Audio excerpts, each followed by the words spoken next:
کہا کہ نواز شریف کو انسولین دیے جانے کے باوجود ان کی شوگر کنٹرول میں نہیں ہے اور اس میں اتار چڑھاؤ جاری ہے۔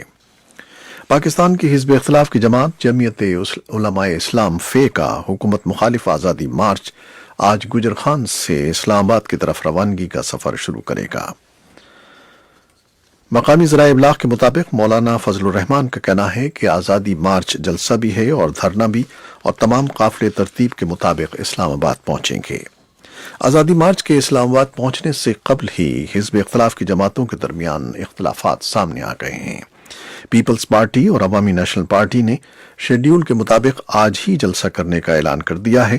دوسری جانب جمعیت علماء اسلام اور مسلم لیگ نون نے جمعے کو جلسہ کرنے کا اعلان کیا تھا۔ بھارت نے اپنے زیر انتظام کشمیر کو باضابطہ طور پر 2 حصوں میں تقسیم کرتے ہوئے براہ راست نئی دہلی کے زیر انتظام علاقوں میں تبدیل کر دیا ہے۔ بدھ اور جمعرات کی درمیانی شب جموں و کشمیر اور لداخ کی انفرادی آئینی حیثیت ختم کر دی گئی ہے۔ جمعرات کو بھارت کے 2 اعلیٰ سرکاری افسران گریش چندر مرمو اور آر کے مارتھر نے بالترتیب وفاق کے زیر انتظام جموں و کشمیر اور لداخ کے لیفٹیننٹ گورنروں کے عہدوں پر حلف اٹھایا۔ اس سلسلے میں سری نگر اور لیہ میں الگ الگ تقریبات کا اہتمام کیا گیا، جہاں جموں و کشمیر ہائی کورٹ کی چیف جسٹس گیتا متل نے ان سے حلف لیا۔ ریاست کو باضابطہ طور پر تقسیم کرنے کے اقدام کے خلاف کشمیر میں جمعرات کو مکمل ہڑتال کی گئی، جس سے معمولات زندگی متاثر رہے۔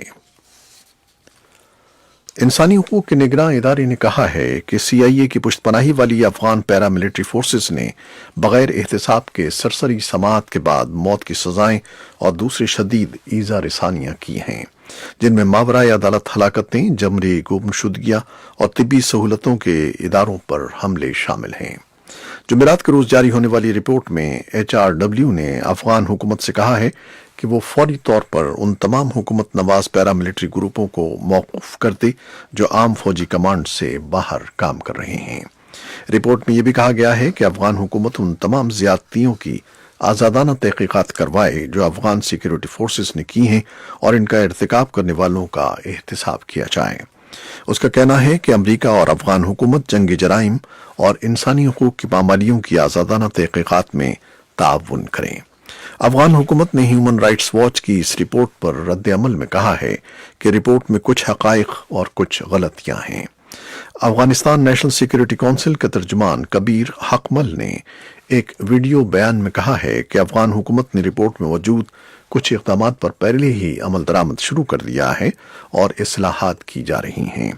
انہوں نے کہا کہ رپورٹ کا تفصیلی جائزہ لینے کے بعد اس کا جواب دیا جائے گا۔ امریکی محکمہ خزانہ نے بدھ کے روز بتایا ہے کہ حزب اللہ اور دیگر شدت پسند نیٹ ورکس کی حمایت کے معاملے پر امریکہ اور 6 دیگر ملکوں نے ایران کے 25 اہداف کو نشانہ بناتے ہوئے تعزیرات عائد کر دی ہیں۔ ان اہداف میں کارپوریشنیں، بینک اور افراد شامل ہیں۔ اس بات کا اعلان اس مرکز نے کیا ہے جو دہشت گردی کی مالی اعانت کرنے والوں کو ہدف بناتا ہے، جو بحرین، کویت، عمان، قطر، سعودی عرب اور متحدہ عرب امارات پر مشتمل ہے۔ یہ تعزیرات ایسے وقت میں عائد کی گئی ہیں جب امریکی وزیر خزانہ اسٹیو منوچن مشرق وسطی کا دورہ کر رہے ہیں، جس دوران وہ مصر، اردن، لبنان اور فلسطین کے لیے معاشی ترقی کے منصوبے کو حتمی شکل دیں گے۔ شام کے سرکاری میڈیا کا کہنا ہے کہ سرحدی شہر راس العین میں بدھ کے روز شام اور ترکی کی فوجوں میں جھڑپ ہوئی اور ترکی کی فوجوں نے راس العین کے قریب واقع دیہات پر قبضہ کر لیا۔ شمالی فوج کچھ فوجوں کے ساتھ سمجھوتے کے تحت شمال میں سرحد کے ساتھ پوزیشنیں سنبھال رہی ہے۔